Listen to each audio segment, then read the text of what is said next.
Hello বন্ধুরা, আমি মাফি। প্রতিদিন নতুন নতুন রহস্যময় মাফিয়া, হ্যাকার আর অবহেলার গল্প পেতে আমাদের চ্যানেলটি সাবস্ক্রাইব করে পাশে থাকবেন। শুভ্র, চলো আজকে আমরা ঘুরতে চলে যাই।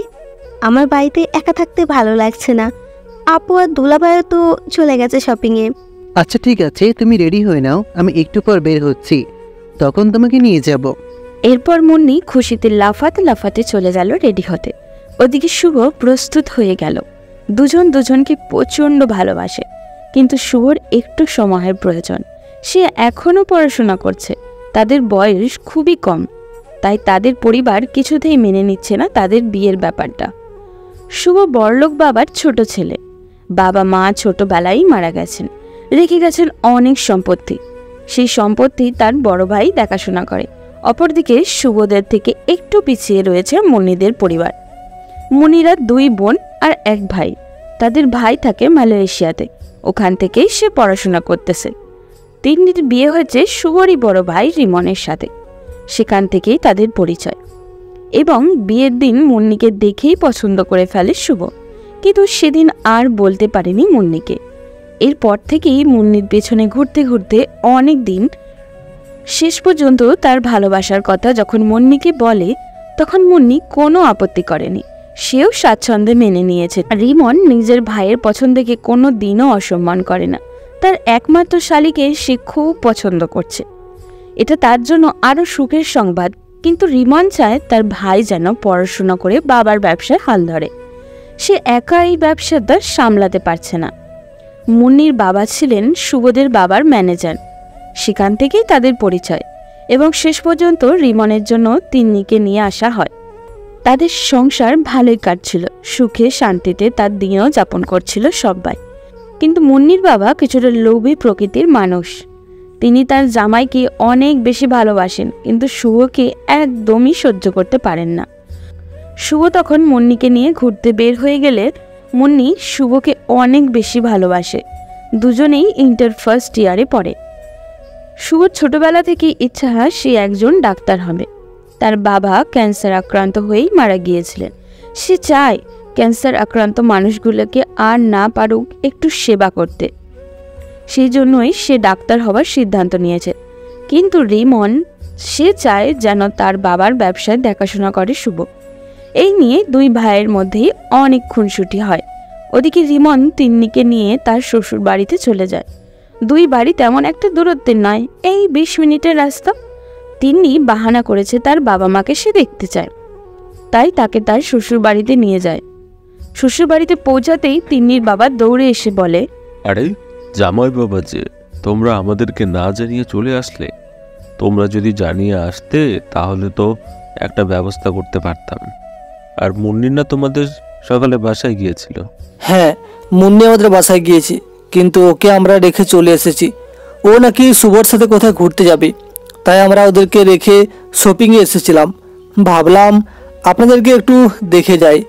আর বাবা, অফিসে সেই ডিলটা নিয়ে কথা বলতে চাইছিলাম, যেটা আমরা দুবাইয়ের লোকটার সাথে করব। হ্যাঁ বাবা, অনেক বড় একটা ডিল ঠিক মতো করতে হবে। এটা করতে পারলে অফিসের অনেক লাভ হবে। এটা নিয়ে আমরা একটু পরে কথা বলছি। এখন তোমরা খাওয়া দাওয়া করো। এজন্য তোমাকে নিয়ে কোথাও আসতে চাই না। তুমি আসার পর থেকেই শুরু করে দিয়েছো কাজের কথা। আমরা এখানে এসেছি বাবা মাকে একটু দেখাতে, তাদের সাথে একটু গল্প করতে। তুমি এখানে এসে কাজের কথা বলছো। আচ্ছা ঠিক আছে, কাজের কথা বলছি না, এখন চলো খাওয়া দাওয়া করে নি। এরপর তারা খাওয়া দাওয়া করে রিমন তার শ্বশুরের সাথে অফিসের একটা কাজের বিষয় নিয়ে অনেক গুরুত্বপূর্ণ আলাপ করে। তারা সেখান থেকে বাসায় চলে আসতে যাবে, তখনই তিন্নিকে তার বাবা কি যেন বলতে ডেকে নিয়ে যায়। হ্যাঁ বাবা, বলো। তোকে যে বলেছিলাম একটা কাজের ব্যাপারে, সেটা কত দূরে গিয়েছে? আমি কিন্তু এটা যে করেই হোক পেতে চাই, তাহলে কিন্তু আমাদের অনেক বড় ক্ষতি হয়ে যাবে। আমার এতদিনের প্ল্যান, আমার সব কিছু ধ্বংস হয়ে যাবে। বাবা, আমি এটা নিয়ে কাজ করতেছি, কিন্তু আরেকটা বার চিন্তা করে দেখো, ছেলেটা অনেক ছোট, আর বাবা মা মারা গেছেন ছোটবেলায়। ছেলেটা কোথায় যাবে যদি এই কাজ করি আমরা? এত দরদি হলে পৃথিবীতে বেঁচে থাকতে পারবি না। আগে নিজেদের কথা চিন্তা করতে হয়, পরে মানুষদেরকে নিয়ে। আর না, মনে রাখবে এটা আমার ঠিক একটা স্বপ্ন। আমার স্বপ্ন যদি পূরণ না হয় তাহলে কিন্তু খুব খারাপ হয়ে যাবে। বিয়ে দিয়েছি এই পরিবারে শুধুমাত্র আমার এই কাজটা করা দেওয়ার জন্য। আচ্ছা বাবা, আমি তোমার সব কথা শুনবো, কিন্তু তুমি মনে রেখো তুমি কিন্তু আমার স্বামীর কিছু করতে পারবে না। আমার স্বামীর যেন কোনো ক্ষতি না হয়। শুভকে বাড়ি করে দেওয়ার ব্যবস্থা করছে। তুই কোনো চিন্তা করবি না, তোর স্বামী আর তোর কোনো ক্ষতি হবে না। তুই শুধু ওই ছেলেটাকে বের করতে দে, এরপর আমার বাবা মেরে মিলে এই বাড়িতে রাজত্ব করব। আচ্ছা ঠিক আছে বাবা, কিন্তু তুমি মুন্নিকে সামলাবে, না হলে আবেগের বসে আমার মনটা কি না কি করে বসে। মুন্নির ব্যাপারে দেখছি কি করা যায়। ওকে কোনো মতেই ওই ছেলের সাথে বিয়ে দেওয়া যাবে না। ওই ছেলেকে আমরা বাড়ি থেকে বের করে দিব, এরপর আমরা সবকিছু দখল করে নেব। যদি ওই ছেলেকে মুন্নির সাথে কোনো সম্পর্ক করার চেষ্টা করে তাহলে কিন্তু খুব খারাপ হয়ে যাবে। মুন্নিকে তুই বুঝাবি, আমি মুন্নিকে আটকে রাখবো। বাবা, এতে করে কিন্তু ঝামেলা হবে। তুমি মুন্নিকে আস্তে আস্তে বোঝাও, না হলে কিন্তু পরে যখন আমরা কোনো কিছু একটা করতে যাব তখন কিন্তু মুন্নি কান্না করবে। ও যে কোনো কিছু করে ফেলতে পারে, তাই মুন্নিকে আগ থেকে আটকাও।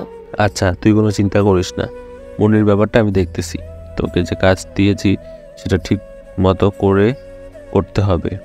এটা ঠিক মতো করতে পারলে দেখবি এই বাড়ি আর ওই অফিস কিভাবে আমাদের দখলে চলে আসে। আচ্ছা বাবা, তুমি কোনো চিন্তা করো না। এখন আমি যাচ্ছি, তুমি এই সপ্তাহের ভেতরেই সুসংবাদ পেয়ে যাবে। এরপর তিন্নি আর রিমন নিজেদের বাসায় চলে আসে। ওদিকে শুভ আর মুন্নি ঘুরে বেড়াচ্ছে। তারা একটা নদীর ধারে আসে। তখন মুন্নি দৌড়াতে থাকে বালির ওপরে। শুভ তার পিছু পিছু দৌড়াচ্ছে।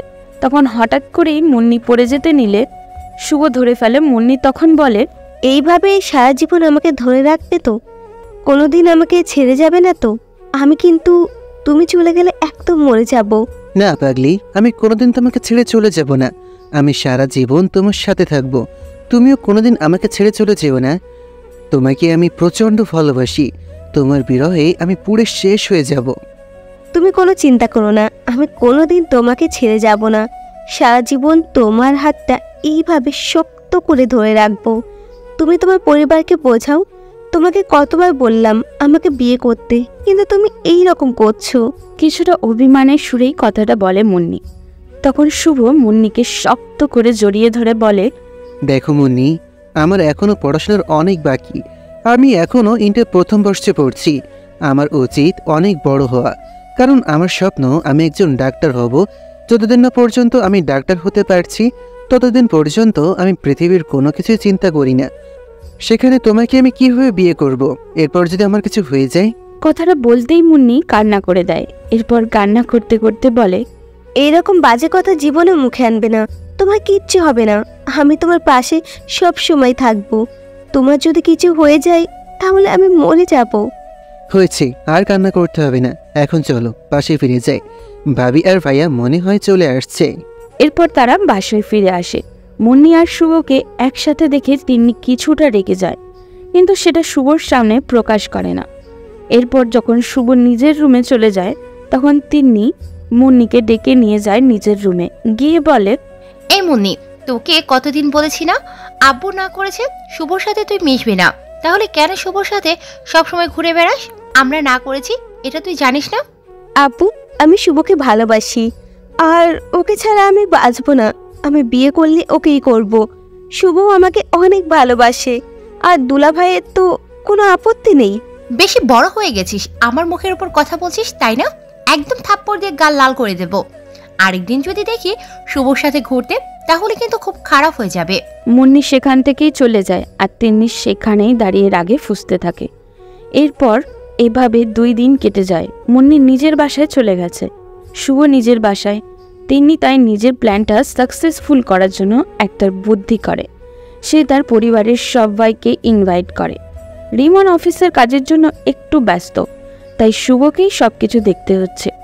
সন্ধেবেলায় যখন রিমন ফিরে আসার সময় হয় তখন হঠাৎ করেই তিন্নি তার রুমের মধ্যে কান্না শুরু করে। শুভ দৌড়ে যায়। সেখানে শুভ গিয়ে দেখে তিন্নি বিছানায় শুয়ে গড়াগড়ি করছে। তখন শুভ পাশে গিয়ে জিজ্ঞাসা করে, কি হয়েছে ভাবি? শরীর খারাপ লাগছে নাকি? এরকম কান্না করছেন কেন? ভাইয়া কি কল করব? তখনই বাইরে গাড়ির আওয়াজ পাওয়া যায়। তিন্নি ভাবে এটাই মোক্ষম সুযোগ শুভকে একদম শেষ করে দেওয়ার জন্য। তখন সে শুভকে টান দিয়ে নিজের বুকের উপর ফেলে দিয়ে কান্না করতে থাকে। শুভ তখন কিছুই না বুঝে বলে, ভাবি কি করছো তুমি? কিছু তো বুঝতে পারছি না। তুমি না একটু আগে কান্না করছিলে অসুস্থতার জন্য, এখন কেন এভাবে করতেছো? ভাইয়া চলে এসেছে, ভাইয়া এটা দেখলে খারাপ ভাববে। তিন্নি কোনো কথা না শুনে শুভকে বিছানায় ফেলে দিয়ে এরপর নিজেও কান্না করতে থাকে। তাকে রিমন এদিকে যখন গাড়িটা রেখে বাসায় ঢুকছিল তখন তার রুমের মধ্যেই কান্নার আওয়াজ পায়। সে দৌড়ে রুমের কাছাকাছি চলে আসে। অন্যদিকে মুন্নি তার বাবা মাকে নিয়ে রাতের বেলায় আসবে, কারণ তাদেরকে ডিনারের দাওয়াত করা হয়েছে। এই সুযোগটা তিনি নিয়েছে। রিমন তখন নিজের রুমে দৌড়ে এসে দেখে নিজেরই ভাই আর বিছানায় তার বউ কান্না করছে। তিন্নি যখন রিমনের দিকে তাকিয়ে কান্না করতে করতে বলে, রিমন তুমি এসেছো? দেখো শুভ আমার সাথে খারাপ করার চেষ্টা করতেছে। আমি ওকে কতবার বোঝানোর চেষ্টা করেছি আমি ওর বড়, ওর ভাবি, কিন্তু আমার কোনো কথাই শুনছে না, এরকম করছে। প্লিজ তুমি তোমার ভাইকে বোঝাও। ভাবি এসব কি বলছো? ভাইয়া তুমি ভাবির কথা কিছুই বিশ্বাস করো না। ভাবি নিজেই রুমে কান্না করছিলেন, উনি নাকি অসুস্থ ছিলেন, সেই জন্য আমি দেখতে এসেছিলাম। প্লিজ ভাইয়া আমার কথা বিশ্বাস করো। রিমন কি করবে কিছুই বুঝতে পারছে না। সে যেন পাথর হয়ে গেছে, তার হাত পা কাঁপতে শুরু করেছে। তখন তিন্নি কান্না করে নিজের হাতটা দেখায়। তার জামার অনেকটাই ছিঁড়ে গেছে। টানাটানি করতে গিয়ে এটা দেখে রিমন রেগে গিয়ে শুভর কলার চেপে ধরে। শুভ নিজের ভাইয়ের এমন অবস্থা দেখে কান্না করে বলে, প্লিজ ভাইয়া বিশ্বাস করো, আমি এরকম কোনো কিছুই করিনি। ভাবি আমাকে ফাঁসাতে চাচ্ছে, আমি ওনাকে দেখতে এসেছিলাম, এর বাইরে কিছুই না। কি বিশ্বাস করব? নিজের চোখে যা দেখেছি তা কিভাবে অবিশ্বাস করব? তুই আমার ভাই হয়ে কিভাবে আমার সাথে এরকম একটা কাজ করতে পারলি? তোকে তো আমি নিজের জীবনের চেয়েও বেশি ভালোবাসতাম, কিন্তু তুই এত বড় একটা কাজ করলি, আমার তো বিশ্বাসই হচ্ছে না। প্লিজ ভাইয়া বিশ্বাস করো, আমি এরকম কোনো কিছুই করিনি, আমাকে এমনি ফাঁসানো হয়েছে। আমি তোকে কিভাবে বিশ্বাস করব? তোকে তো বিশ্বাস করেছিলাম, কিন্তু তুই আমার বিশ্বাসের কি মূল্য দিলি? আজকে এই অবস্থায় পাওয়াটা কি আমার বিশ্বাসের প্রতিদান? তুমি এখানে দাঁড়িয়ে তোমার ভাইয়ের সাথে গল্প করতেছো, আমি কতটা কষ্ট পেয়েছি সেটা তুমি জানো? তুমি ওকে এখনই আমার চোখের সামনে থেকে সরিয়ে দাও, না হলে কিন্তু আমি আত্মহত্যা করব। ওকে চোখের সামনে দেখলেই আমার ওই মুহূর্তের কথা মনে পড়ে যাবে, এরপর আমি যে কোনো কিছু একটা করে ফেলতে পারি।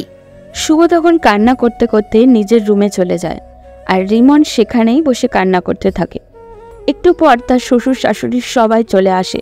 তিনি তখনও তার বাবা মাকে সব কিছু খুলে বলে। তার বাবা মা রিমনের কাছে এসে বলে, জামাই বাবা, তোমার ভাই এমন একটা কাজ করবে আমরা কোনোদিন ভাবিনি, কিন্তু তোমার ভাই যখন এরকম একটা কাজ করে ফেলেছে তখন তার উপযুক্ত শাস্তি হওয়া দরকার। যদি তুমি তোমার ভাইয়ের পক্ষে থাকো তাহলে আমরা আমাদের মেয়েকে নিয়ে যাচ্ছি, আর যদি তোমার ভাইকে এই বাড়ি থেকে বের করে দাও তাহলে আমাদের মেয়েকে এখানে রাখবো। কি বলছেন বাবা? আমি আমার ভাইয়াকে কিভাবে বাড়ি থেকে বের করে দিব? এটা তো তারও বাড়ি। বাবা তার আর আমার দুজনের নামে বাড়ি দিয়ে গেছেন, এখন আমি কিভাবে তাকে বাড়ি থেকে বের করে দিব?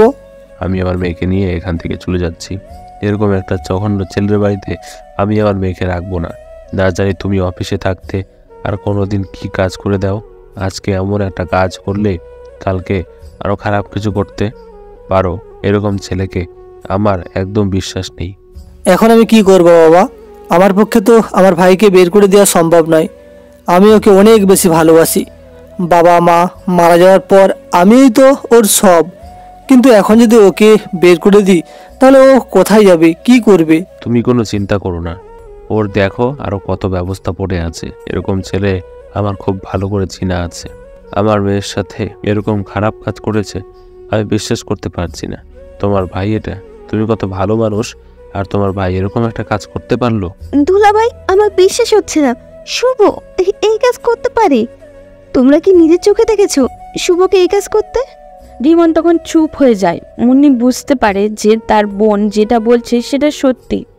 মুন্নি তখন কান্না করতে শুরু করে। মুন্নির মাও তখন মুন্নির সামনে এসে বলে, এই তোর লজ্জা করছে না নিজের বোনের জীবন নষ্ট করে দেওয়া একটা ছেলের জন্য কান্না করতে? তোকে তো এখন নিজের মেয়ে বলতে লজ্জা করছে। চুপচাপ দাঁড়িয়ে থাক, না হলে কিন্তু আমি তোকে মেরেই ফেলবো। আর জামাই বাবা, তুমি যদি তোমার ভাইকে বের করে না দিতে পারো তাহলে আমরা বেরিয়ে যাচ্ছি, তুমি তোমার ভাইকে নিয়েই থাকো। কিন্তু যেদিন তুমি তোমার ভাইকে বের করে দিতে পারবে সেদিন আমাদের ডেকে নিয়ে এসো। এর আগে আমি আমার মেয়েকে আমার নিজের বাসায় নিয়ে যাচ্ছি। এখানে আমার মেয়ে নিরাপদ নয়। বলেই যখন তিন্নির মা তিন্নিকে নিয়ে বের হতে যাবে তখনই রিমন পিছন দিক থেকে ডাক দিয়ে বলে, আপনারা যাবেন না, আমি ওকে বাড়ি থেকে বের করে দিচ্ছি। ঠিক বলেছেন, আপনারা এরকম একটা ছেলেকে বাসায় রাখলে পরিবারে কেউ নিরাপদ নয়। বলে রিমন তখন শুভর রুমে যায়। শুভকে তখন বিছানায় শুয়ে শুয়ে কান্না করছিল। রিমন তখনই শুভর কলার চেপে ধরে টানতে টানতে বাড়ির বাইরে নিয়ে আসে। এরপর ধাক্কা দিয়ে ফেলে বলে, আজ থেকে তুই আমার পরিবারের কেউ না, তুই আমার ভাই না। তোকে আমি এখনই বাড়ি থেকে বের করে দিচ্ছি। আর এই বাড়ির আশেপাশে যেন তোকে না দেখি। তোর মতো একটা ছেলে যদি এই বাড়িতে থাকে তাহলে এই বাড়ির মান সম্মান নষ্ট হয়ে যাবে। জীবনে আর এই বাড়ির নাম কোনোদিন পরিচয় দিবি না। প্লিজ ভাইয়া, এরকম করো না। আমি এখান থেকে কোথায় যাব? আমার তো যাবার কোনো জায়গা নেই। আর তুমি আমাকে বিশ্বাস করো, আমি এই কাজ করিনি। আমাকে ফাঁসানো হয়েছে। আমি বুঝতে পারছি না আমাকে কেন ফাঁসানো হচ্ছে। তোকে ফাঁসানো হচ্ছে তাই না? আমি নিজের চোখে দেখেছি। তা কি আমার কাছে মিথ্যা নাকি? তুই আর কোনোদিন যদি এই বাড়ির ছেলে বলে পরিচয় দিস তাহলে কিন্তু আমার মরা মুখ দেখবি। এখন এই বাড়ি থেকে বেরিয়ে যা। আর এই বাড়ির আশেপাশে যেন তোকে কোনোদিন না দেখি। এই এলাকায় যেন তোকে না দেখি। এই এলাকায় যদি তোকে দেখি তাহলে আমার মরা মুখ দেখবি। কথাটা রিমন শেষ করতে পারেনি। এর মধ্যেই মুন্নি শুভর গালে ঠাস ঠাস করে 2-3টা থাপ্পড় দিয়ে কান্না করতে করতে বলে, কি দোষ ছিল আমার? তোকে ভালোবেসেছিলাম তাই না? এত বড় একটা প্রতারণা করতে পারলি আমার সাথে? তোকে তো নিজের জীবনের চেয়েও বেশি ভালোবেসেছিলাম, কিন্তু তুই সেই ভালোবাসা পাওয়ার যোগ্য না। তুই একটা বাটপার, আমার সাথে বাটপারি করেছিস। এখন আমার চোখের সামনে থেকে সরে যা, নাহলে কিন্তু আমি তোকে মেরে ফেলে নিজেও মরে যাব। শুভ তখন বুঝতে পারে সে কত বড় একটা ঝামেলায় ফেসে গেছে। তখন সে সেখান থেকে বেরিয়ে এসে রাস্তায় কান্না করতে করতে ঘুরতে থাকে। সে কোথায় যাবে, কি করবে কিছুই বুঝে উঠতে পারছে না। রাত তখন 12টার চারপাশ। কেমন জানি নিরিবিলি, কোথাও কোনো জায়গা নেই, জায়গায় মানুষ নেই। সে একটা জঙ্গলের পাশে রাস্তা দিয়ে হাঁটছিল। তখনই হঠাৎ করে ভিতরে একটা মেয়ের চিৎকার শুনে সে প্রথমেই ভাবে সে যাবে না। এরপর মনে ভাবে, আমার এই জীবন দেখে কি লাভ? আমার তো সব কিছু শেষ হয়ে গেছে। এখন যদি আমার এই জীবন দিয়ে কারো জীবন বাঁচাতে পারি তাহলে ক্ষতি কি? এই ভেবে শুভ তখন জঙ্গলের ভিতর দিয়ে দেখে 2টা ছেলে মিলে একটা মেয়েকে জোর জবরদস্তি করার চেষ্টা করছে। তখন একটা লাঠি নিয়ে ছেলেগুলোর দিকে দৌড়ে এগিয়ে যায় শুভ। ছেলেগুলো তখন শুভকে দেখে দৌড়ে সেখান থেকেই পালিয়ে যায়। শুভ তখন মেয়েটার সামনে দাঁড়িয়ে বলে, ভয় পেও না বোন, আমি আছি, তোমার কিছু হতে দিব না। তোমার কি হয়েছে? তুমি এখানে আসলে কি করে? মেয়েটা এতটা ভয় পেয়েছিল যে মুখ দিয়ে কোনো কথাই বেরোচ্ছে না। তখন শুভ তাকে ধরে নিয়ে জঙ্গলের বাইরে একটা ছাউনি এনে বসায়। মেয়েটা তখন আস্তে আস্তে বলতে শুরু করে, আমার বাড়ি এই এলাকায় নয়, আমাকে এরা ধরে নিয়ে এসেছে। আমি যখন স্কুল থেকে ফিরতেছিলাম তখন হঠাৎ করে এই ছেলেগুলো এসে আমাকে ধরে নিয়ে আসে। পরিবারে আমার শুধুমাত্র মা আর কেউ নেই। আমি অনেক দিন আম্মুকে বলেছিলাম এদের ব্যাপারে, কিন্তু আম্মু কিছুই করতে পারছে না। আমার ব্যবসা নিয়ে অনেক ব্যস্ত থাকে। আচ্ছা, বুঝতে পারছি। তুমি কোনো ভয় পেও না, ওই ছেলেগুলো তোমার কোনো ক্ষতি করতে পারবে না। এখন তুমি বাসায় যাবে কি করে? তোমার বাসার ঠিকানা কি তুমি বলতে পারবে? তাহলে আমি তোমাকে বাসায় দিয়ে আসব। হ্যাঁ, আমি বলতে পারবো। প্লিজ আমাকে বাসায় দিয়ে আসুন। আমি এখানে চলে এসেছি। আমার মা হয়তো কান্না করছেন, উনি হয়তো অনেক টেনশন করছেন। শুভ তখন মেয়েটাকে নিয়ে তার বাসার উদ্দেশ্যে রওনা দেয়। মেয়েটা তখন অনেক আতঙ্কিত ছিল।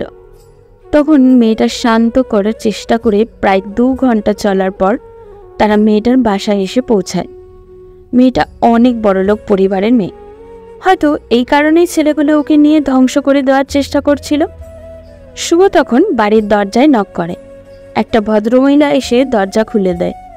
দরজা খুলে মেয়েটাকে দেখে সে কান্না জড়িয়ে ধরে। মেয়েটা তখন তার মাকে পেয়ে কান্না করতে করতে বলে, মা, ওই ছেলেগুলো আমাকে ধরে নিয়ে গিয়েছিল। আমাকে ওরা শেষ করে দেওয়ার চেষ্টা করেছিল।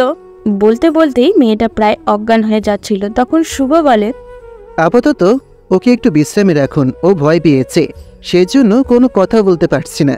এখনো কি প্লিজ কিছু জিজ্ঞাসা করবেন না? কি তুমি বাবা? আম্মু, ভাই আমাকে বাঁচিয়েছেন ওই ছেলেগুলোর হাত থেকে। ওই ছেলেগুলো রাতের বেলা আমাকে জঙ্গলের মধ্যে নিয়ে গিয়ে আমার সবকিছু শেষ করে দেওয়ার চেষ্টা করছিল।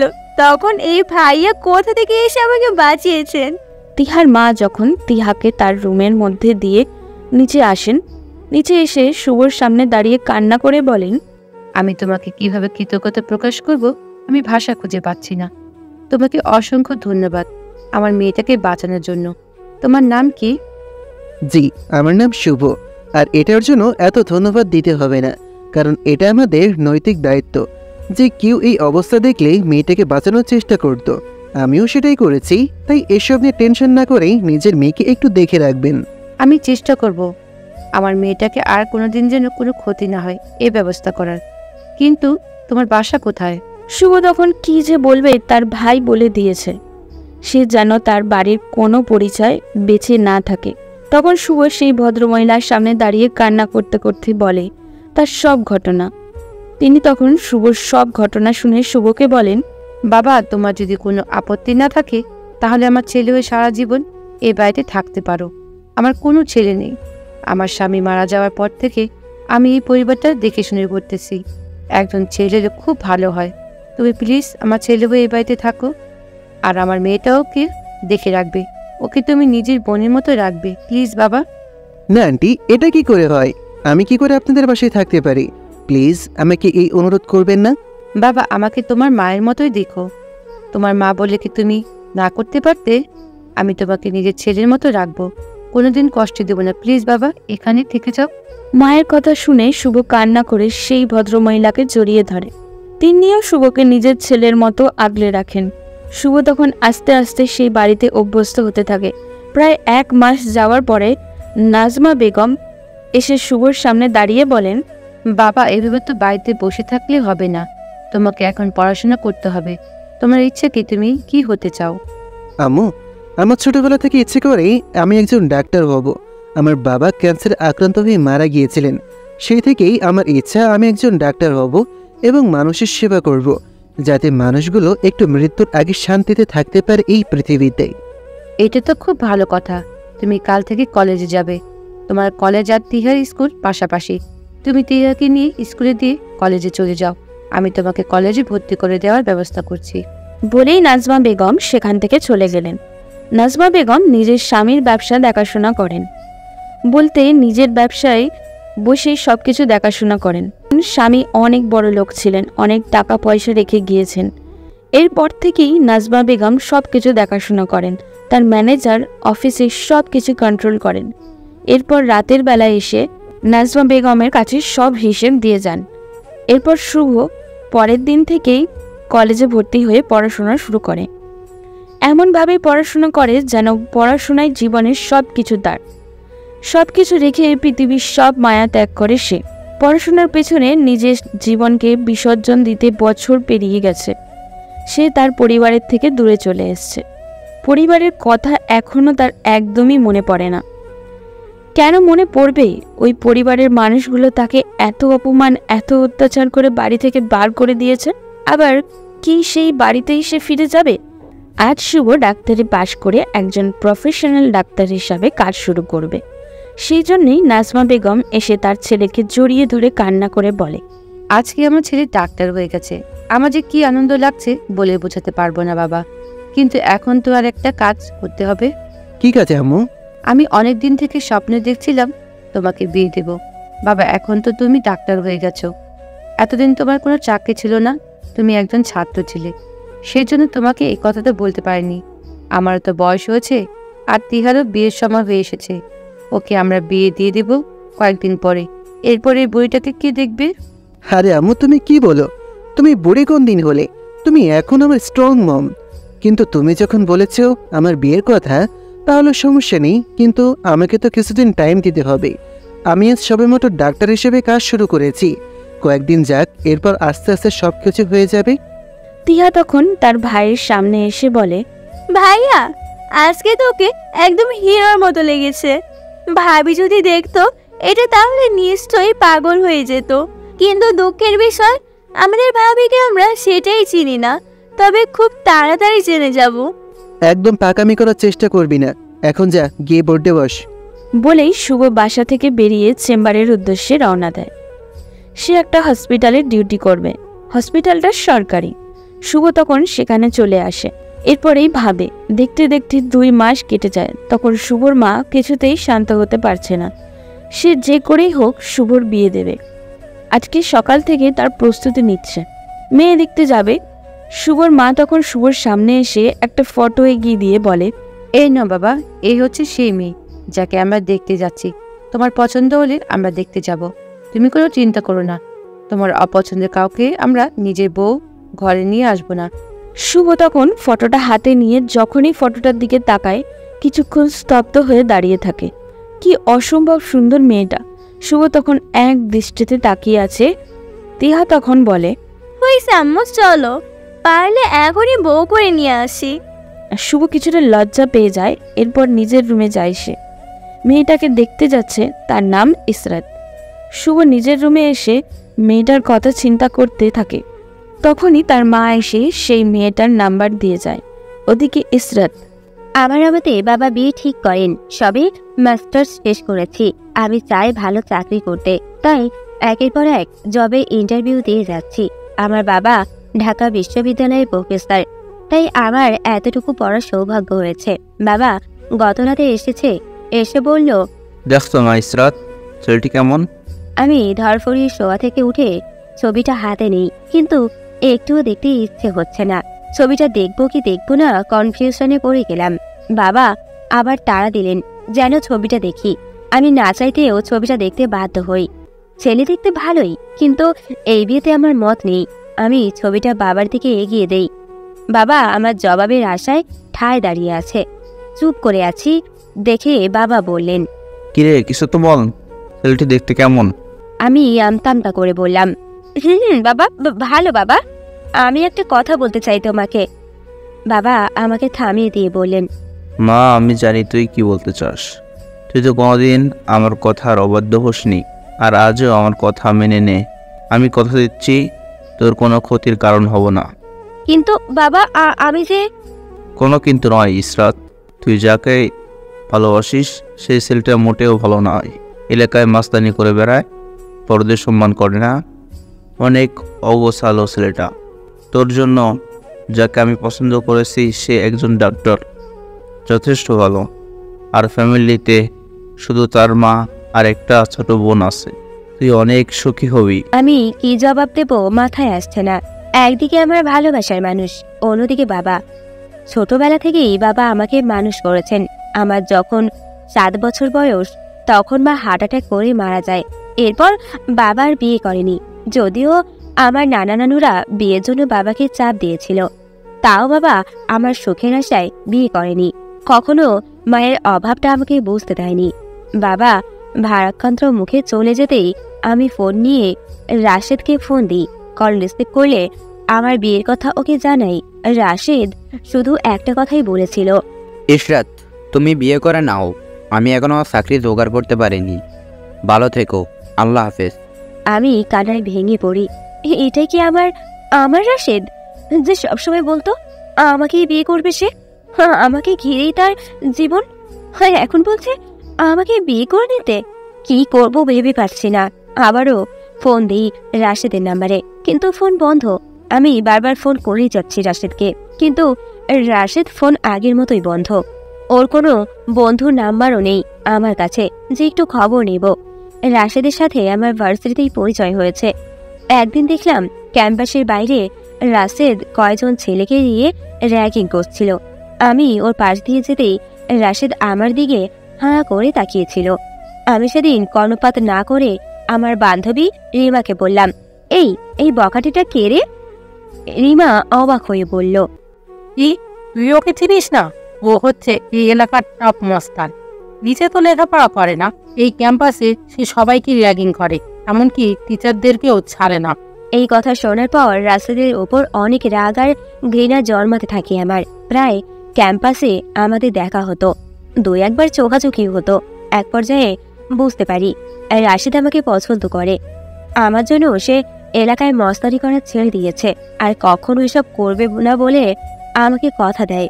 আমি কয়দিন সময় নিই, বুঝতে পারলাম আমিও রাশেদের প্রতি দুর্বল, তাই আর না করতে পারিনি। রাজি হয়ে যাই রাশেদের প্রস্তাবে। ভালোই চলছিল আমাদের সম্পর্কটা।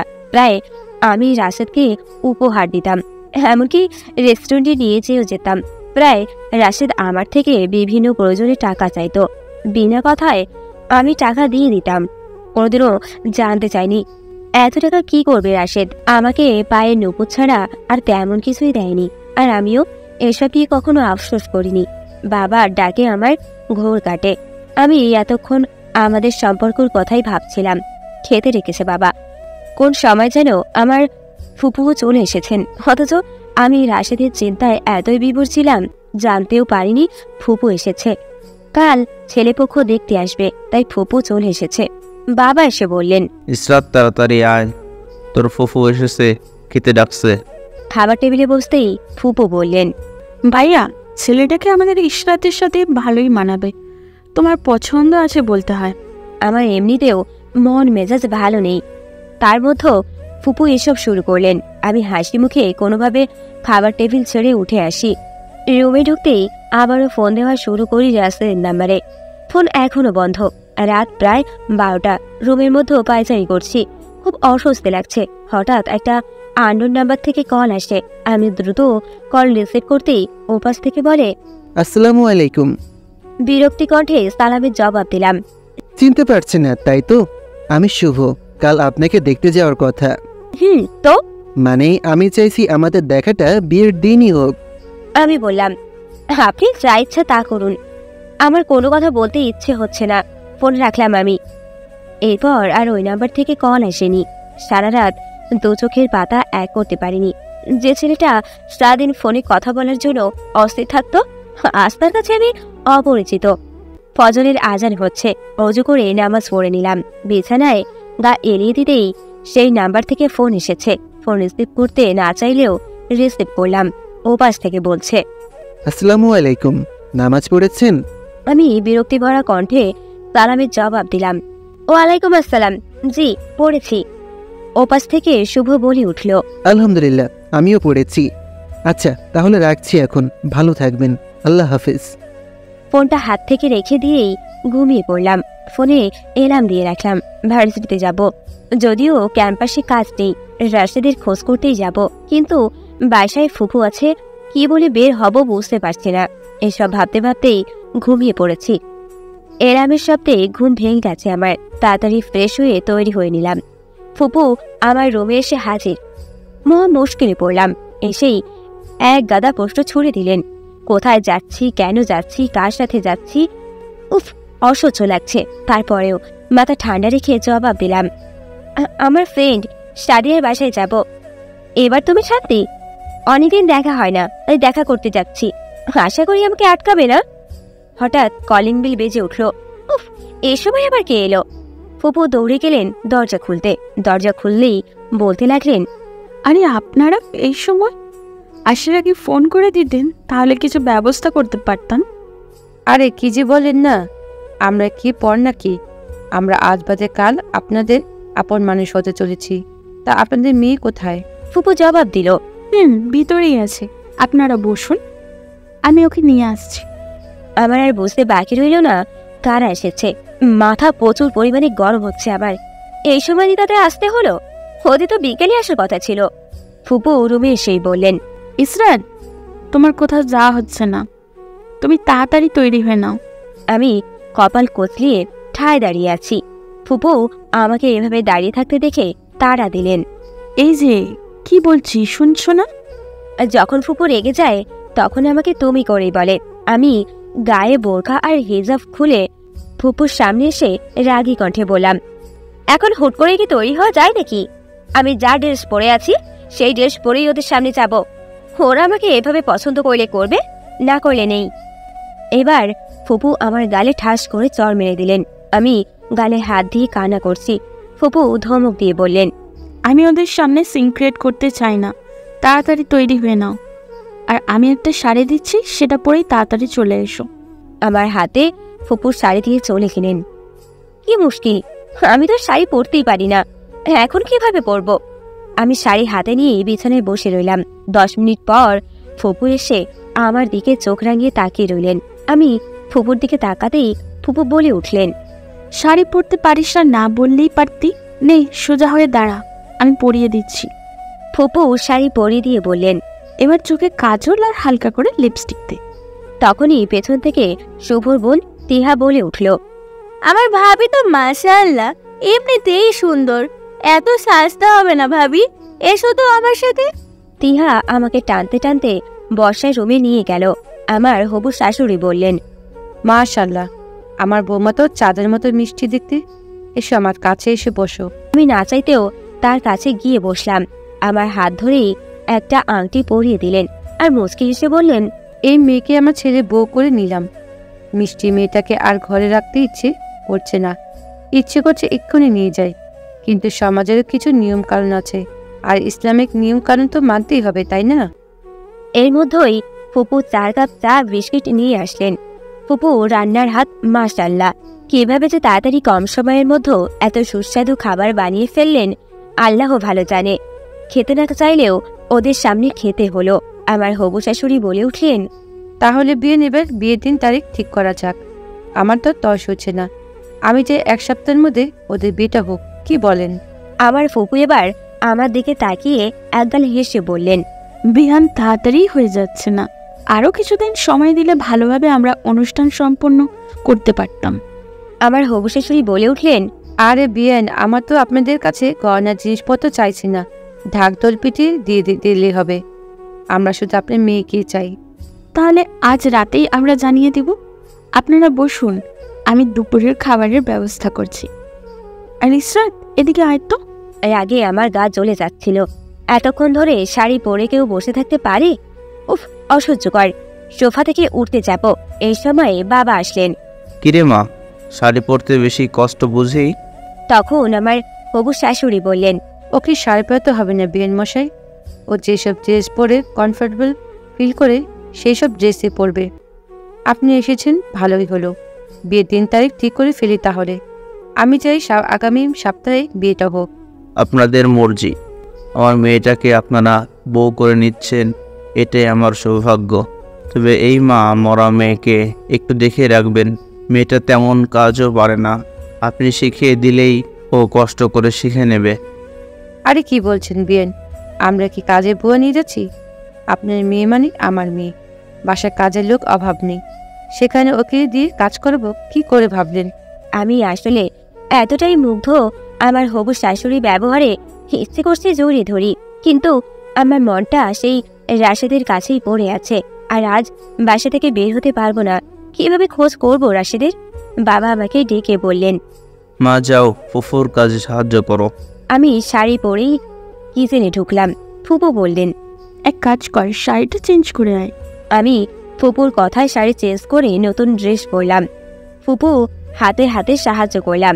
এবার ফুপু বললেন, তুই এখন সব খাবার সার্ভ করবি, কয়দিন পরে তো ওই বাড়িতে তোকে করতেই হবে সব কিছুই, তাই এখন থেকে সবকিছুর প্র্যাকটিস করে নে। মনে মনে রাগ হলেও রাগ দেখালাম না। খাবার সব টেবিলে যতটুকু পেরেছি সাজিয়েছি। আমি আমার হবু শাশুড়ি পাশে দাঁড়িয়ে খাবার বেড়ে দিচ্ছি। আমার কাছে টেনে নিয়ে বললেন, হা করো, আমি খাইয়ে দিচ্ছি, খেয়ে নাও। আমার চোখ থেকে দুফোঁটা পানি গড়িয়ে পড়ল। মায়ের কথা মনে পড়ছে। আমার মা থাকলে হয়তো এরকম আদর করেই খাওয়াতেন। বিকেলে আমার ননদ আর হবু শাশুড়িকে বিদায় দিয়ে রুমে এসে ড্রেস চেঞ্জ করে নিলাম। প্রচণ্ড রকমের মন খারাপ হয়ে আছে। বাবা এসে বলল, মারে, আমি জানি তুই আমার উপর রেগে আসিস, কিন্তু আমি তোর ভালো চাই। কোনো বাবাই তার মেয়ের খারাপ চায় না। তোর মা মারা যাওয়ার পর আমি তোর জন্যই বিয়ে করিনি। যদি তোর সৎ মা তোকে ভালো না বাসে, তখন নিজেকে ক্ষমা করতে পারতাম না। আমি যদি তোর জন্য এত বড় স্যাক্রিফাইস করতে পারি, তাহলে তুই কেন করতে পারবি না? বাবার কথায় হাউমাউ করে কেঁদে উঠলাম আমি। বাবা আমার মাথায় হাত বুলি দিয়ে চলে গেলেন। রাতে ফুপু সহ খেতে বসেছি। ফুপু বললেন, এই 1 সপ্তাহে তুই বাড়ির বাইরে যাবি না, আর কাল মিলি আসছে, ওকে সাথে নিয়ে আমরা কাল সকালে বিয়ে শপিং করতে যাবো। অর্ধেক খাবার রেখেই হাত ধুয়ে চলে এসেছি। কিছু ভালো লাগছে না, যাকে ভালোবাসলাম তাকে পাবো না ভাবতেই কলিজা মোচড় দিয়ে উঠল। ফোন হাতে নিয়ে ফেসবুকিং করছিলাম, এই সময়ে মিলি মেসেজ দিল। কি রে আপি, তোর তো কাল বিয়ের শপিং করতে যাওয়ার কথা, কেমন ফিলিংস হচ্ছে তোর? মিলি আমার থেকে 2 বছরের ছোট, ওর সাথে আমার অনেক ভালো সম্পর্ক, তাই তুই করেই কথা বলে আমার সাথে। আমি মিলির মেসেজ সেন্ড না করেই ডাটা অফ করে শুয়ে পড়লাম। সকাল 8টায় মিলির ডাকে ঘুম ভাঙে আমার। এই আপি ওঠ, শপিংয়ে যাবো তো, তাড়াতাড়ি ওঠ। বিরক্তি ভরা কণ্ঠ নিয়ে ধমক দিলাম, এই যা তো, বিরক্ত করিস না, ঘুমাতে দে। তখনই ফুপু ধমক দিয়ে বললেন, 8টা বাজে আর কত ঘুমাবি তোরা? এরকম চলতে থাকলে কিভাবে তুই শ্বশুর বাড়িতে থাকবি কি করে? যা তাড়াতাড়ি ফ্রেশ হয়ে নে, শপিংয়ে যেতে হবে তো, কত কাজ পড়ে আছে আমার। রাগে মাথা ফেটে যাচ্ছে, একটু শান্তিমতো ঘুমোতেও দেবে না দেখছি। রাগ কন্ট্রোল করে বিছানা ছেড়ে উঠে ফ্রেশ হয়ে নিলাম। নাস্তা সেরে রুমে যেতেই দেখি মিলি মৃদু সুরে কার সাথে যেন কথা বলছে। আমার অবস্থান টের পেয়ে মিলি ফোন রেখে দিয়ে মুচকে হাসি দিয়ে রুম থেকে চলে যায়। আমি আর সেদিকে নজর দিলাম না। রুমে ঢুকে ফোনটা হাতে নিয়ে রাশেদের নাম্বারে ফোন দিলাম, কিন্তু এখনো ফোন বন্ধ। হঠাৎ ফুপু ডাক দিলেন। ফুপু তৈরি হতে নিতে বললেন, শপিংয়ে যেতে হবে। অনিচ্ছার সত্ত্বেও তৈরি হয়ে নিলাম। আমি আর মিলি আগেই গাড়িতে বসে পড়লাম। এই ফাঁকে মিলিকে জিজ্ঞাসা করলাম, ছেলেটা কে রে? আমার কাছে তো কখনো কিছু লুকাস না। মিলি হেসে জবাব দিল, সরি আপি, আসলে তোমাকে পরে বলবো ভাবছিলাম। কি করে ছেলেটা? আর ছবি আছে? আপি, ওর নিজের ব্যবসা আছে, এই নাও ছবি। আমি মিলির ফোনের স্ক্রিনের দিকে তাকাতেই থ বলে যাই, এ তো রাশেদ। তাহলে রাশেদ আমাকে কখনোই ভালোবাসেনি, এভাবে আমাকে ধোঁকা দিতে পারলো? কিছুটা রাগ আর চোখের পানি নিয়ন্ত্রণ করে বললাম, কিভাবে পরিচয় তোদের? ফেসবুকে পরিচয়। ছেলেটা অনেক ভালো, জানিস আপি, আমার জন্য এতটাই পাগল যে মাঝে মধ্যে ওর বিজনেস ফেলে আমার কাছে চলে আসে। আমি আর কিছুই বললাম না, নীরবে চোখের পানি ফেলা ছাড়া আর কিছুই করেনি আমার। সিদ্ধান্ত নিলাম, বাবার পছন্দ করা ছেলেকেই বিয়ে করে নেব। শপিং মলে গিয়েছে ঠিকই, কিন্তু সব মিলি পছন্দ করে কিনছে। শপিং সেরে এসে বাসায় গা এলিয়ে দিলাম বিছানায়। কিছু ভালো লাগছে না। কোথাও ঘুরতে পারলে ভালো লাগতো, কিন্তু ফুপুর নির্দেশ, কোথাও যাওয়া যাবে না। রুমে এসেই মিলি আমার কান ঝালাপাড়া করে দিচ্ছে। কি এত কথা বলে ওরা? কই, আমার সাথে তো এত কথা বলে না। ইচ্ছে করছে খুন করে দিই মিলিকে, কিন্তু এক হাতে আর তো তালি বাজে না। রাশেদি মিলির মতো সরসোজা মেয়েকে ভুলিয়ে ভালিয়ে প্রেমের ফাঁদে ফেলেছে। শুভর যেন দিনই কাটছে না। সে প্রতিদিন ইসরাতকে নিয়ে স্বপ্ন দেখছে। ইসরাতের ফটোর দিকে রাতের পর রাত তাকিয়ে থাকে। অসম্ভব মায়ায় পড়ে গেছে মেয়েটার, কিন্তু ইসরাত এই রকম করে কোনো সে এটাই বুঝতে পারছে না। ঘরের মধ্যে বন্দি জীবন কাটাচ্ছি, অসহ্য লাগছে। আমার 2 দিন পর বিয়ে। ঘরোয়াভাবে গায়ে হলুদের অনুষ্ঠান পর্ব শেষ হয়। 2 দিন ধরে মিলির হাবভাব ঠিক লাগছে না, একটু সময় পাচ্ছি না যে কথা বলবো। রাত 11টায় ফ্রি হলাম। রুমে এসে দেখি মিলি মনমরা হয়ে আছে। ওর কাছে যেতেই আমাকে জড়িয়ে ধরে কান্না করছে। কান্নার কারণ জিজ্ঞাসা করতেই ফপিয়ে কেঁদে উঠল।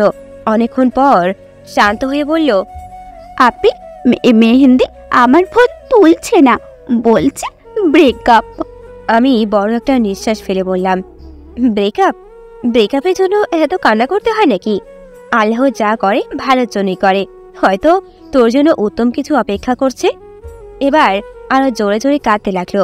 কেঁদে কেঁদে বলল, আপি, কাল আমাকে হঠাৎ জিজ্ঞেস করছিল আমি ওকে কতটুকু ভালোবাসি।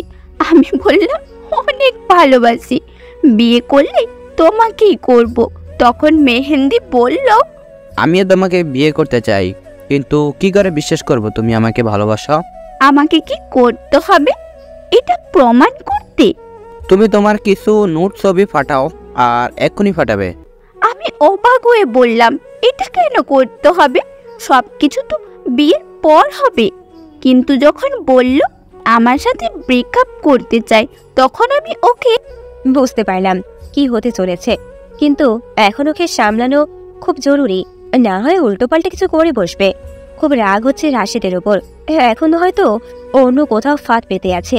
কিছু দুর্ঘটনা হওয়ার আগেই সবকিছু সামলে নিতে হবে। আচ্ছা শোন, তুই কি তোর ফেস বোঝা যায় এমন কিছু ছবি দিয়েছিস? না আব্বি। আচ্ছা, তাহলে আর ভয় করিস কেন? তো তবে এবার শিক্ষা হলো তোর, ভুলভাল লোকের সাথে কথা না বলে নিজের কেরিয়ার গড়, আর নিজের কৃতকর্মের জন্য আল্লাহর কাছে মাপ চেয়ে নে। অনেক কষ্টে শান্ত করলাম, ভাগ্য ভালো সুসাইড করার চিন্তা মাথায় আনেনি। ঘুমানোর সময় আমার শাড়ির সাথে ওর ওড়না বেঁধে রেখেছি যাতে কোথাও যেতে না পারে। ভোর 5টায় ফুপু ডেকে উঠলেন, ডেকে বললেন, এই ইসরাত আর মিলি, তাড়াতাড়ি ওঠ, বিয়ের অনেক কাজ বাকি পড়ে আছে। আর ইসরাত, আজ না তোর বিয়ে, এখনো ঘুমিয়ে আছিস কেন? বাড়ি ভর্তি মানুষজন, লোক দেখলে কি বলবে? সকাল সকাল ফুপুর ঘ্যান ঘ্যান ভালো লাগছে না। মাঝে মধ্যেই ফুপুকে অনেক বিরক্ত লাগে। নেহাত বড় মানুষ, তাই কিছুই বলি না, আর বলারও সাহস হয়ে ওঠে না। কিন্তু কথা হচ্ছে, এত সকালে উঠে কি করব? মুড়ি খাবো? অসহ্য লাগছে। ইচ্ছে করছে নিজের মাথা নিজেই ফাটাই। বাধ্য মেয়ের মতো উঠে ফ্রেশ হয়ে নিলাম। মিলিকে ডাকলাম না, সারা রাত কান্না করেছে, থাক একটু ঘুমা। বসার রুমে গিয়ে দেখি বাবা বসে পেপার পড়ছে। আমাকে দেখেই মুচকি হেসে ইশারায় কাছে ডাকলো। আমি কাছে গিয়ে বসি। বাবা আমার মাথায় হাত রেখে বলা শুরু করলেন, মা, বিয়ে মানুষের জীবনে একবারই হয়। বিয়েটা একটা মানুষের জীবনে গুরুত্বপূর্ণ অধ্যায়। বিয়েটা কারো কাছে মুক্তির পথ, আবার কারো কাছে বন্ধী জীবন। কিন্তু শক্ত হাতে সেই সংসারটা সামলাতে জানতে হয়। আমি জানি তুই তা পারবি, তবে সময় লাগবে এই সংসারটাকে গুছিয়ে নিতে। আর একটা কথা, শুভকে তুই কষ্ট দিস না, অনেক ভালো ছেলে শুভ, মানিয়ে নেওয়ার চেষ্টা করিস। আমি একটা শ্বাস ফেলে বললাম, আমি চেষ্টা করব সবকিছু মেনে চলার। এই কথা বলেই রুমে চলে গেলাম।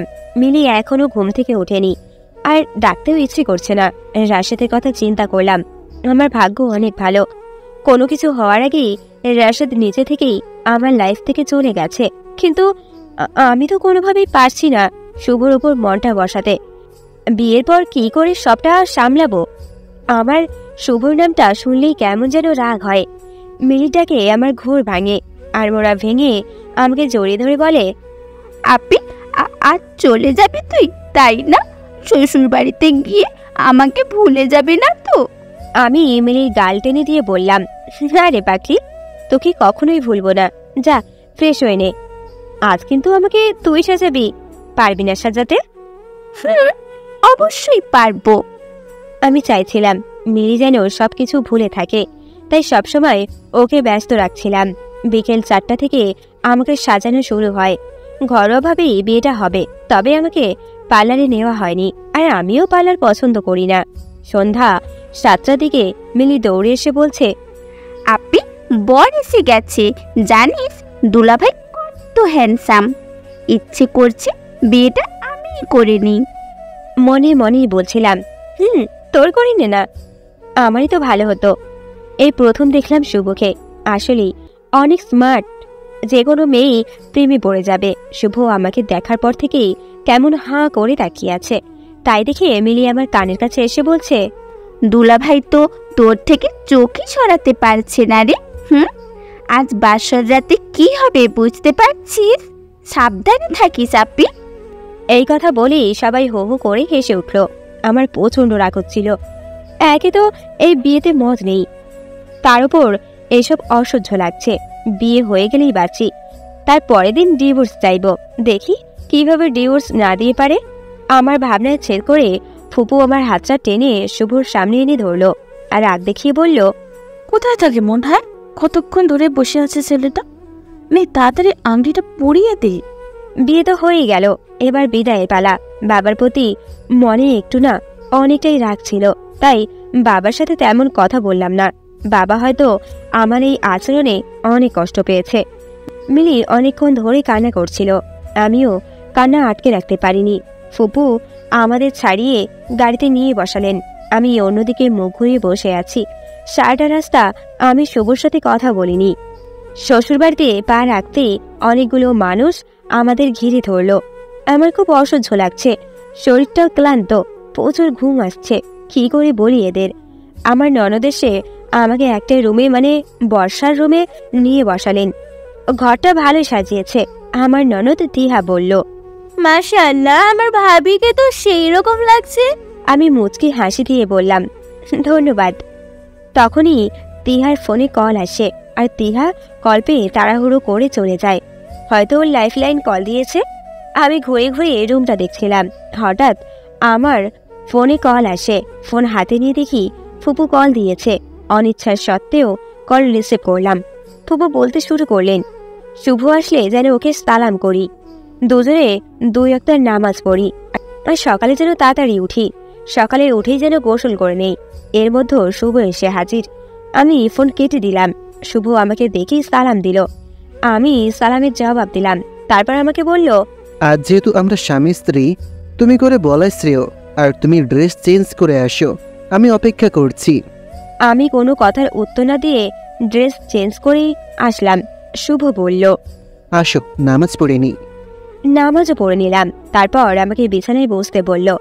আমার হাত ধরতে গেলেই আমি চিৎকার দিয়ে বলি, প্লিজ আমাকে স্পর্শ করবেন না, আমি এই বিয়ে করতে চাইনি, আমি ডিভোর্স চাই। শুভ তখন বিস্ময়ে চোখে আমার দিকে তাকায়। তারপর মুচকে হেসে বলে, এই উপহারগুলো তোমার জন্য এনেছিলাম, আবার ফেরত নিচ্ছি। ডিভোর্স দেব, মুক্ত হবে তুমি। ডিভোর্স দেওয়া তো আর মুখের কথা না, 6 মাস সময় লাগবে। ততদিন আমাদের এভাবেই থাকতে হবে। আমার কাছে শর্ত আছে, আমি তোমাকে ডিভোর্স দিতে রাজি আছি। আচ্ছা বলুন, আপনার কি শর্ত? আমার মা বোনকে নিজের মা বোন মনে করতে হবে, 5 ওয়াক্ত নামাজ পড়তে হবে। ওদের বুঝতে দেওয়া যাবে না আমাদের মধ্যে সম্পর্ক নেই। আমি হাসি মুখেই বললাম, ঠিক আছে, আমি আপনার শর্তে রাজি আছি।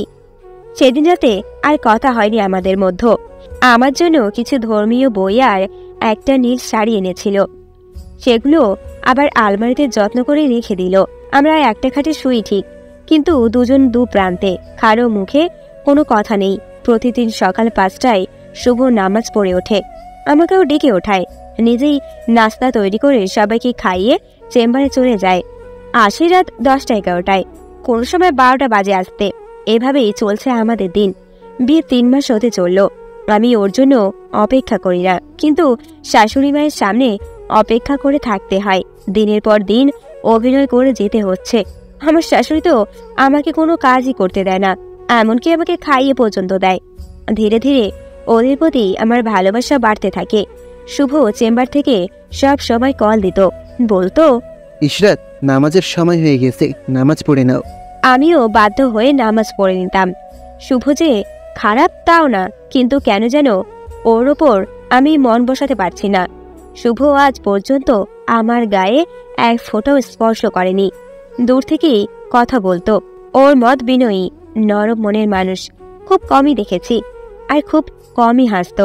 আমার মিষ্টির ননদিনী খুব ভালো। এবার অনার্সে 1ম বর্ষে পড়ছে। ওর ভার্সিটিতে কি কি হয় না হয় সবই আমাকে বলে। তিহার বয়ফ্রেন্ডও আছে, তার নাম তমাল, পেশায় ইঞ্জিনিয়ার। সে পরিচয় ফেসবুকে, অনেকবার দেখাও করেছে। ছবি দেখতে চাইলে বলল পরে দেখাবে, তাই আমি আর ছবি দেখতে চাইনি। ওর ইচ্ছে হলে দেখাবে। একদিন রাতে তিহা এসে বলল, ভাবি আমার ফোনে সমস্যা হচ্ছে, তোমার ফোন দিবে প্লিজ, আমার আইডিতে লগ ইন করবো। এই নাও, আবার অনুমতি চাইতে হয় বুঝি। মনে হলো খুব ঘাবড়ে আছে, চেহারায় চিন্তা ছাপ স্পষ্ট। 10 মিনিট পর ফোন দিয়ে আমাকে থ্যাংক ইউ বলে চলে গেল। আমার আইডিতে লগ ইন করতে গিয়ে দেখি তিহার আইডি লক আউট করেনি। আমি কি মনে করে যেন তিহার মেসেজগুলো দেখছিলাম। তমালের মেসেজ পেয়েছি। আমি প্রথমেই তমালের প্রোফাইলে ঢুকলাম। ও মা, এই তো রাশেদ।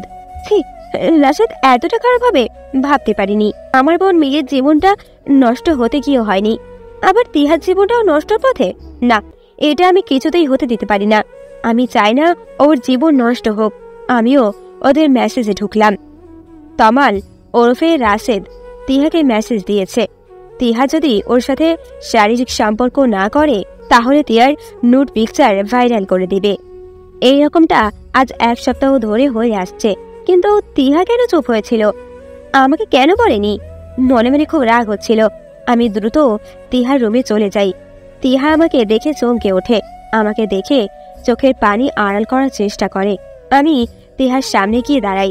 তিহাকে অভয় দিয়ে সবটা খুলে বলি। ওকে বলেছি রাশেদ কোথায় দেখা করতে চায়।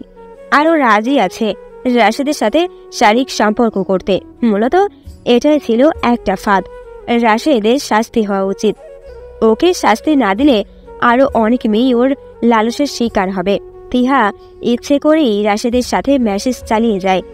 আমিও বলেছি ওকে। রাশেদ তিহাকে 2 দিন পর দেখা করতে বলল। আমিও সেই 2 দিনের অপেক্ষায় আছি। কি করব সব প্ল্যানিং শেষ। আজ রাত 1টা বাজে, কিন্তু শুভ আসছে না কেন চিনতে হচ্ছে। ও তো এত দেরি করে না। অপেক্ষা করে আছি কখন আসবে। অপেক্ষা করতে করতে কখন ঘুমিয়ে পড়েছি নিজেও জানি না। রাত 3টায় শুভ বাসায় আসে। আমি জিজ্ঞাসা করতেই বলল, আমার জন্য চিন্তা করতে হবে না, আর অপেক্ষাও করতে হবে না আমার জন্য। বুঝতে পারছিলাম অভিমানের সুরে বলছে কথাগুলো। আমি আর কথা না বাড়িয়ে শুয়ে পড়লাম, কিন্তু ঘুম আসছে না। শুয়ে এপাশ ওপাশ করছি। এপাশ ফিরে দেখি শুভ খাটে নেই। আমি উঠে গিয়ে শুভকে খুঁজতে থাকি। বারান্দায় ইজি চেয়ারে বসে আছে শুভ। আমি কিছু না বলেই চলে আসি। সকালে আজ নামাজ পড়া হয়নি, আর শুভ আমাকে ডাকেনি। বারান্দায় গিয়ে দেখি শুভ এখনো ইজি চেয়ারে বসে ঘুমাচ্ছে।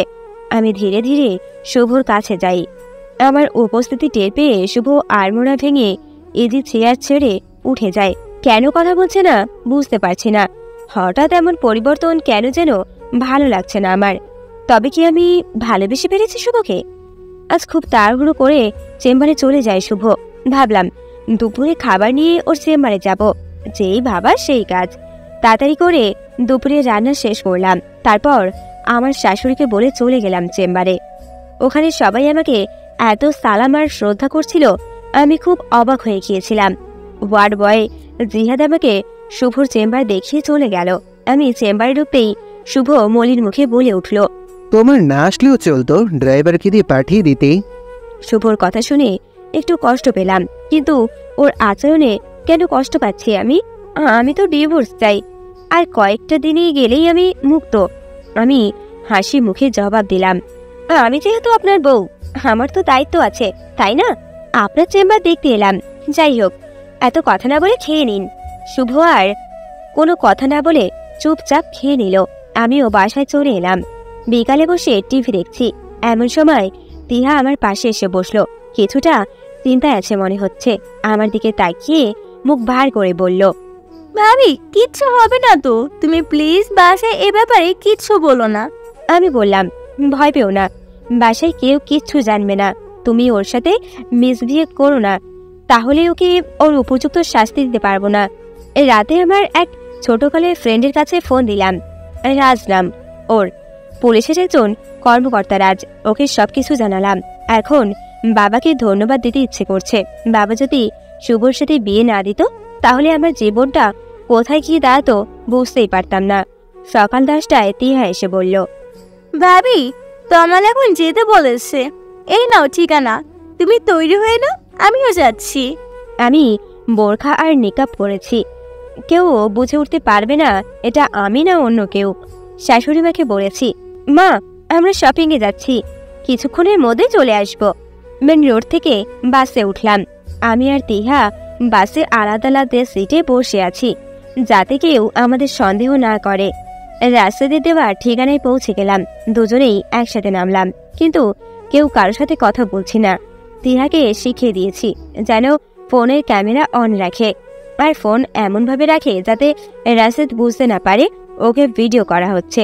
আমি রাজকে ফোন করে ডেকে নিলাম। আমি একটা পরিত্যক্ত বাড়ির সামনে দাঁড়িয়ে আছি। এই বাড়িতে কেউ থাকে না, তাই তো রাশেদ বুদ্ধি করে এখানে আসতে বলেছে। জানি না কি করছে তিহা। 2 মিনিট পর রাজ চলে এসেছে। আমি ওকে নিয়ে সেই বাড়িতে ভিতরে ঢুকলাম। অনেক ঘোরাঘুরি পর রুম খুঁজে পেলাম। রুমের দরজা লক করা। তিহার কান্নার আওয়াজ ভেসে আসছে। তখনই রাজ দরজাটা লাথি দিয়ে ভেঙে ফেলল। দরজাটা অনেক পুরানো, তাই ভাঙতে সমস্যা হয়নি। তিহা দৌড়ে এসে আমাকে জড়িয়ে ধরে কান্না করতে লাগলো। রাজ রুমের ভেতরে ঢুকলো। রুমে ঢুকে রাশেদকে উত্তম মাধ্যম মারা শুরু করলো। আমি রুমে ঢুকে নিকাব খুলে ফেললাম। রাশেদ আমার দিকে তাকিয়ে চমকে ওঠে। আমি রাশেদের গালে ঠাস করে চড় মেরে দিই। রাশেদ আমার দিকে তাকিয়ে তোতলাতে তোতলাতে বলল, তুমি? তুই এত বড় বেইমান বের হবি বুঝতে পারিনি। আগে বল, মিলির দেওয়ার নোট ছবিগুলো কোথায়? মিলি? মিলি আমার বোন। এত কথা না বলে মিলি আর তেহার নোট ছবিগুলো কোথায়? তাড়াতাড়ি দে, না হলে এখানে শেষ করে দিব তোকে। তখনই রাশেদ ওর ফোনটা এগিয়ে দেয়। আমি ফোন ঘেটে প্রায় 200 নোট ছবি পেয়েছি। এগুলো ডিলিট করে ওখানেই ওর ফোন ভেঙে ফেলি। আমার ইচ্ছে করছে রাশেদকে খুন করে ফেলি, কিন্তু আই নিজের হাতে নেওয়া অপরাধ, তাই কিছু করতে পারলাম না। আমি রাশেদের দিকে প্রশ্ন ছুড়ে দেই, তুই আমার সাথে তো খারাপ আচরণ করিসনি, কিন্তু ওদের সাথে কেন করলি? রাশেদ কাপা কাপা গলায় বলতে থাকে, তোমার বাবা আমাকে কয়েকজন লোক দিয়ে মেরেছিল আর সাবধান করেছিল যেন তোমার সাথে সম্পর্ক না রাখি। তাই আমি সিদ্ধান্ত নিয়ে মিলি আর তিহার সাথে রিলেশন করব। আমি আগে থেকেই জানতাম মিলি তোমার বোন আর তিহা তোমার ননদ। সব খবর নিয়ে আমি ওদের সাথে রিলেশনে জড়াই। আমার অজ্ঞান হওয়ার অবস্থা। সামান্য মার খাওয়ার জন্য এরকম করতে পারল রাশেদ? আমি ওকে কিভাবে ভালোবেসেছি, নিজের প্রতি নিজেরই ঘৃণা হচ্ছে। আমি রাজকে বলি, দোস্ত তুই ওকে নিয়ে যা আমার সামনে থেকে, না হলে ওকে আমি খুন করে ফেলবো। আর এমন চার্জ লাগাবি যাতে ও জীবনেও জেল থেকে বের হতে না পারে। আমি আর তিহা খুব দ্রুত ওখান থেকে বেরিয়ে আসি। তিহা আমাকে জিজ্ঞাসা করেছে, আমি হেসেই জবাব দিই, ধুর পাখি, এত টেনশন হচ্ছে কেন? আমি সাথে করে টাকা নিয়ে এসেছি, চলো কি কিনবে? আমি কিনে দিচ্ছি। আমার শাশুড়ির জন্য শাড়ি, তিহার জন্য একটা বোরখা হিজাব কিনেছি, আর শুভর জন্য একটা ঘড়ি কিনেছি। জানি না পছন্দ করবে কিনা। আজ শুভর জন্য অপেক্ষা করব। শুভ আসলে রাতের খাবার খাবো, কিন্তু শুভর তো আসার নামই নেই। ফোন করেছি, নাম্বার সুইচ অফ। চিন্তা হচ্ছে খুব। শুভ তো কখনো এমন করে না। হঠাৎ কি হলো? কলিং বেল বেজে ওঠে। দৌড়ে গিয়ে দরজা খুলে দিতেই দেখি শুভ। খুব চিন্তিত মনে হচ্ছে আজ। আমি জিজ্ঞাসা করলাম, আজ এত দেরি হলো যে, আর ফোন বন্ধ কেন?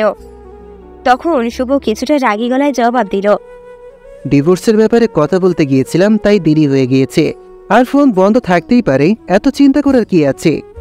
ডিভোর্সের কথা শুনে কলিজা মোচড় দিয়ে উঠল। আমি আর কিছু না বলে রুমে গিয়ে শুয়ে পড়লাম। ভালো লাগছে না কিছুই। এপাশ ওপাশ করতে করতে ঘুমিয়ে পড়ি। রাত 3টার দিকে আমার ভীষণ জ্বর হয়। আমার কাঁপাকাঁপিতে অমনি ঘুম উঠে যায়। শুভ আমার কপালে হাত দিয়ে দেখল জ্বর হয়েছে কিনা, আর হাত ধরে পালস চেক করলো। কয়েক সেকেন্ডের জন্য মনে হলো আমি খুব শান্তি পেয়েছি। এক প্রশান্তি ভালো লাগা কাজ করে। এই প্রথম শুভ আমাকে স্পর্শ করে। শুভ আমাকে ডেকে ওঠালো, তারপর নিজের হাতে খাইয়ে দিয়ে ওষুধ খাইয়ে দিল। রাতটা কোনো মতে পার করলাম। সারা রাত শুভ ঘুমায়নি। আমার মাথার পাশে বসে জলপট্টি দিয়েছে। টানা 1 সপ্তাহ আমার সেবা করেছে শুভ।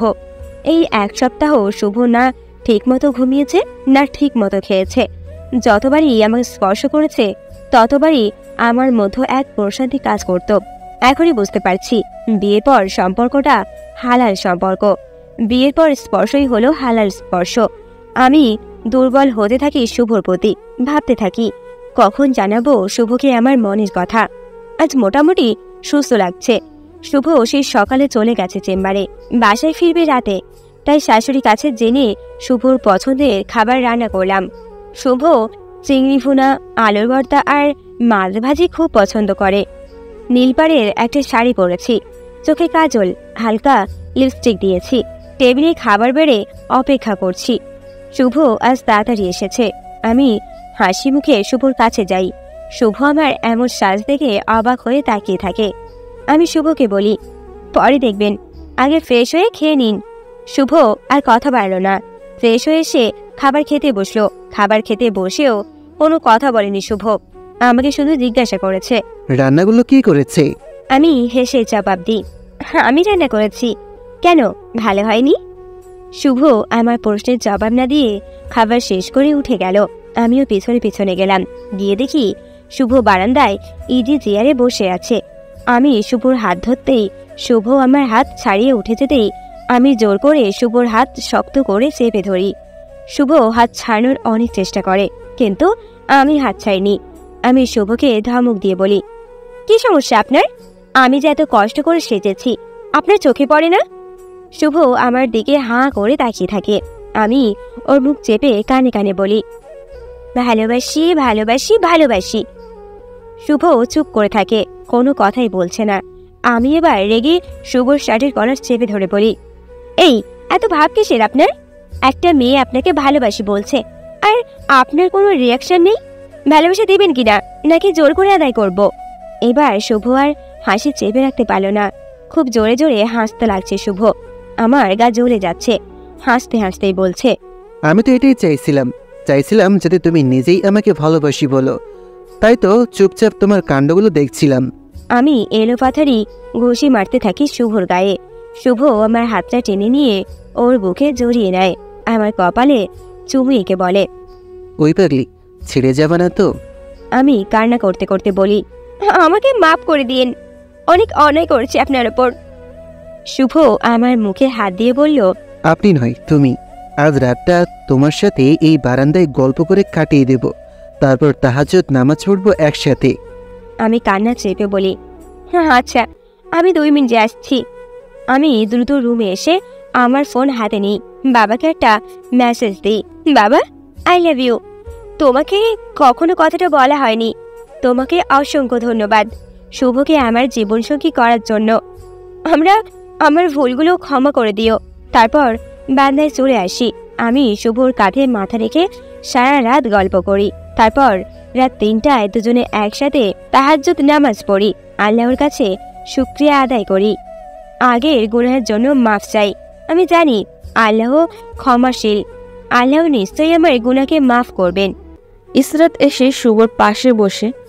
শুভ তখন বলে, আমি জানি না ইশরাত, তোমাকে এখন কথাটা বলা ঠিক হবে কিনা, তবে তোমাকে নতুন জীবন শুরু করার আগে আমার অতীত সম্পর্কে বলতে চাই। শুভ তখন তার অতীতের সব কিছু ইসরাতকে খুলে বলে। ইসরাত তাকে ভুল বোঝার বদলে শক্ত করে জড়িয়ে ধরে বলে, আমি জানি তুমি কোনো ভুল করতে পারো না, আমি তোমাকে বিশ্বাস করি আর চিরদিনই করব, তাই কোনো চিন্তা করো না। শুভ তখন ইসরাতকে জড়িয়ে ধরে। সঠিক সময়ে সঠিক মানুষ যদি পাশে থাকে, সাপোর্ট করে, তাহলে জীবনে আর কি লাগে। ভালো থাকো, পৃথিবীর সকল ভালোবাসা।